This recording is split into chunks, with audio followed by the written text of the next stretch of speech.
Bonsoir à toutes et à tous, bienvenue dans le journal de 18h de TV Vendée en ce vendredi 6 septembre. Voici les principaux titres de cette édition.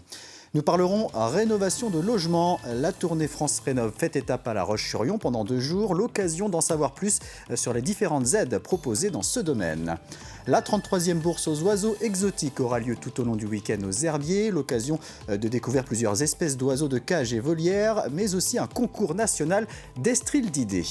Et puis nous irons à Mouilleron-le-Captif où le 25e festival Facétie débute ce vendredi avec notamment à l'affiche les Ogres de Barbac. Des écoliers mouilleronais ont pu découvrir leur spectacle en avant-première. Nombreux sont les ménages qui se lancent dans des travaux de rénovation de leur maison, mais il est parfois difficile de s'y retrouver au milieu des différentes aides qui peuvent être attribuées. À l'occasion du passage à La Roche-sur-Yon de la tournée France Rénov, Kim Bastard s'est rendu dans une habitation en cours de rénovation aux côtés de l'Agence nationale de l'habitat. Et Kim, vous êtes avec nous, bonjour. Bonjour. Alors, où étiez-vous ce matin ? Eh bien, ce matin, je me suis rendue à Beaulieu-sous-la-Roche, dans le logement de Constance et Benjamin, qui rénovent actuellement une bâtisse datant de plus de 200 ans, qui fait 156 mètres carrés. Alors, pour leur projet, ils ont d'abord échangé avec le guichet Habitat de leur communauté de communes, avant d'échanger avec d'autres conseillers, ceux de l'ANA, l'Agence nationale de l'habitat. Et une fois toutes les informations recueillies, ils ont fait le choix de l'acquisition-rénovation et ont déposé leur dossier de demande d'aide, dont notamment celui de la prime rénov'. Le principe, c'est d'avoir un projet pour son logement, pour sa maison. Voilà. Ensuite, d'avoir un programme de travaux. Et sur la base de ce programme de travaux, on va demander une aide financière. Et cette aide financière, donc l'ANA délivre une aide financière, les collectivités aussi délivrent des aides qui sont complémentaires de celles de l'ANA. Et l'objectif de la puissance publique au sens complet, donc État et collectivités territoriales, c'est de faire en sorte que le reste à charge des ménages soit le plus faible possible. Mais alors de quoi doit être constitué ce dossier prime rénov' et comment est-on éligible ? Bien, vous faites bien de poser la question, Aurélien, puisque dans ce dossier, il faut notamment un audit d'avant-travaux, un audit énergétique réglementaire afin de le comparer à un audit d'après-travaux. Alors pour bénéficier de la prime, les travaux doivent aussi permettre un gain énergétique minimal de 2 classes sur le diagnostic énergétique de performance énergétique du logement. Le projet de travaux doit aussi comprendre 2 gestes d'isolation, c'est-à-dire par exemple l'isolation des murs et de la toiture. Enfin, ces aides dépendent aussi des revenus du ménage. Alors dans le cas de Constance et Benjamin, le couple a obtenu un soutien global de 16 000 €, prime rénov' et soutien de la communauté de communes réunies. Mais le parcours pour demander ces aides peut être difficile. Le couple est notamment dans l'attente d'une demande d'une nouvelle aide de 12 000 €. On peut avoir d'autres aides, mais ça nécessite quand même énormément d'investissement, de relance. C'est pas toujours facile d'avoir toujours les mêmes personnes aussi. Il faut rien lâcher, mais quand on voit le rendu et qu'on se pose un petit peu et qu'on regarde les photos de ce que c'était avant, c'est quand même top et je le conseillerais On se dit que ça vaut le coup. à des couples comme nous qui veulent se lancer dans un projet comme ça. Et on le rappelle, avec ce projet, le couple a contribué à faire avancer la France vers ses objectifs bas carbone de 2050. Merci Kim pour toutes ces précisions. Cette semaine de rentrée scolaire s'est déroulée dans un contexte politique particulier avec un ministre de l'Éducation nationale démissionnaire. Une situation qui soulève bon nombre d'interrogations du côté des syndicats d'enseignants et notamment celui de l'UNSA Vendée. Ce dernier a pu rencontrer la directrice académique jeudi matin et aborder avec elle certaines problématiques. La question des remplacements a notamment été évoquée. Il y aura forcément des graves difficultés de remplacement encore cette année, certainement dans les écoles. On a eu une commission ce matin, on a un groupe de travail avec la directrice académique. Donc on a exposé toutes les écoles qui peuvent avoir des difficultés. Et donc elle a mis 4 enseignants supplémentaires dans 4 écoles de Vendée. Mais il y a des écoles qui auraient pu peut-être avoir un moyen supplémentaire, mais elle n'en dispose pas. Si elle met un moyen supplémentaire, ça veut dire qu'elle diminue le nombre de remplaçants. En bref, l'accueil des urgences de l'hôpital de Montaigu sera suspendu ce samedi en raison d'une défection de médecins remplaçants. Le service étant déjà suspendu la nuit depuis octobre 2021 à Montaigu, les urgences ne seront donc pas accessibles à partir de ce vendredi soir 20h et ce jusqu'à dimanche matin 8h30. Il est demandé d'appeler le 116 117 pour les soins non programmés relevant de la médecine générale et le 15 pour les urgences vitales.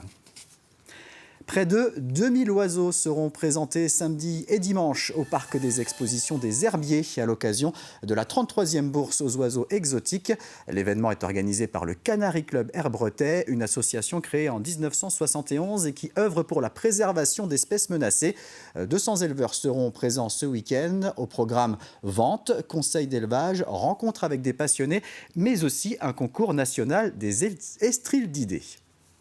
On va rentrer dans l'univers des oiseaux exotiques avec des magnifiques couleurs qui vont du perroquet à la perruche en passant par le canari et plein d'autres oiseaux. On est là pour aussi vous donner des conseils, donner des informations sur votre élevage, comment est-ce qu'il faut faire, comment est-ce qu'on peut réussir l'élevage, comment installer des nids, etc. etc. La bourse, c'est un échange entre éleveurs ou entre passionnés, des gens qui veulent acquérir un oiseau. Tandis que le concours, ce sont vraiment des éleveurs. C'est un jeu, en fin de compte. Ils élèvent des oiseaux pour avoir le meilleur. Alors, les estrildidés, c'est une famille d'oiseaux, de petits passereaux, très colorés, qui représentent la vie-faune de l'Australie, de l'Océanie, de l'Afrique, de l'Amérique du Sud notamment. Et la plupart des champions ici vont concourir au championnat du monde qui aura lieu donc au Portugal cette année. Et ils ont de fortes chances de bien se comporter au championnat du monde et ramener pour la France des champions du monde. Sport à présent avec un nouvel épisode dans le feuilleton du Vendée Foot Club. Le projet d'un grand club de football vendéen porté par le président de la Roche VF, Christophe Chabot, a franchi une nouvelle étape avec la création d'une SCIC, une société coopérative d'intérêt collectif. L'objectif est de fédérer un grand nombre de clubs vendéens, mais aussi de supporters, des sociaux qui deviendraient actionnaires du Vendée Foot Club. Son but et son objet, c'est d'aider à la promotion du football, particulièrement du football. On aurait pu dire du sport en général, mais non, c'est bien le football en Vendée et la promotion du football de haut niveau. Notre objectif est très clair, 50 clubs. Et ce qu'on veut, c'est que ces clubs achètent symboliquement une action et on veut être le premier club de France où les actionnaires seront, les copropriétaires seront 10, 15, 20, 30, 40. L'idée, c'est de ne plus dépendre de l'humeur d'un chef d'entreprise, d'une personne ou d'une collectivité. Donc pour ça, il faut s'y prendre autrement. Je vous propose maintenant de vous replonger dans l'un des moments forts des Jeux Olympiques de Paris 2024. Le samedi 3 août, Valentin Madouas et Christophe Laporte décrochaient l'argent et le bronze sur l'épreuve masculine de cyclisme en ligne. Un grand moment pour ces deux coureurs, mais aussi pour le sélectionneur de l'équipe de France qui n'est autre que Thomas Voeckler. Dans l'entretien de 85 chronos de cette semaine réalisé par Alexandre Lenaour, le résident de Mouilleron-le-Captif est revenu sur ce qui restera comme l'un de ses meilleurs souvenirs. Le souvenir qui me reste, c'est quand j'entends à la radio que Christophe Laporte va chercher la médaille de bronze. Voilà, la médaille d'argent, quelques centaines de mètres avant, c'était acquis, entre guillemets. Il restait encore... Et là, je me souviens très bien ne pas avoir explosé de joie. J'ai mon mécanicien qui était à l'arrière, vendéen, qui était en pleurs avec la médaille d'argent. J'entends à la radio tour, radio course, et Christophe Laporte, médaille de bronze. Là, j'ai explosé, quoi. Non pas que j'étais pas content déjà pour Valentin, bien sûr, j'aurais signé pour une médaille avant.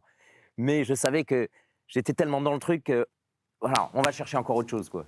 Un entretien que vous pouvez voir en intégralité sur notre site internet tvvendée.fr. Thomas Voeckler évoque notamment son avenir, mais aussi les succès de la filière cycliste vendéenne. Les médiévales de Tiffauges sont de retour ce week-end pour une 7e édition. Au programme samedi et dimanche, un marché médiéval, des découvertes de danse et de musique du Moyen-Âge.